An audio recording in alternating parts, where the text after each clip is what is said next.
Minutes for questions. Mr. Malone. Thank you, Chairman Chikowski. Frank Malone, Democrat from New Jersey. In my opening statement that we've held several hearings in the committee examining the real harm some social media companies have caused, and obviously we're here today to discuss meaningful solutions. But I wanted to start out with Mr. Greenblatt. The Anti-Defamation League has done important work showing the role social media companies play in amplifying racist, extreme, and divisive content. And you've also shown how those actions disproportionately affect marginalized communities. So can you talk about the real harms you've seen social media companies cause through the use of their algorithms in that respect? Sure. Thank you for the question, Mr. Chairman. Yeah, and I would say right off the bat, the companies often use the smoke screen of freedom of speech to explain why this shouldn't be regulated. But the founding fathers wrote the Constitution for Americans, not algorithms. Right? Products aren't people, and they don't deserve to be protected, but citizens do. And we indeed have a situation where hate crimes are on the rise in this country. The FBI reported a 13% increase in 2020, and the largest total since 2001. And ADL indeed has been studying online hate and harassment, and we find that 1 out of 3 users who report being harassed online related back to a characteristic like race, religion, gender, sexual orientation.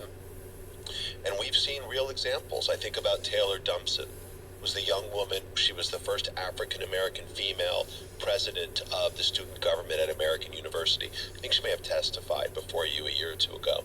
And she was, after she was elected president, she was mercilessly attacked with a campaign that was conducted all online. It originated on a disgusting blog, neo-Nazi blog, and was perpetrated through Facebook and other platforms.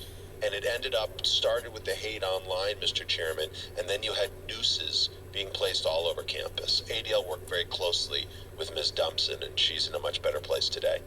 I think about a woman named Tanya Gersh, a Jewish woman from Whitefish, Montana, who had the misfortune of being from the same town that Richard Spencer, the notorious leader of the alt-right, was from.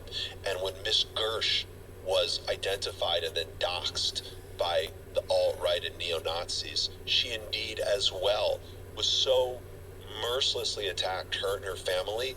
They had to not only change all of their information, like their phone numbers, they had to move to a different home, they had to get 24/7 protection. Literally, again, death threats happened offline because of what started online. So algorithms, we need much more transparency around them to ensure that they don't discriminate against WCSPF from Washington. marginalized communities.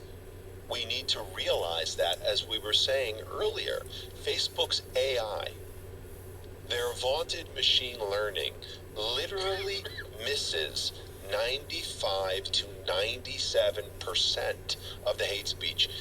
I used to be an executive at Starbucks, Mr. Pallone. I didn't get to say to my customers,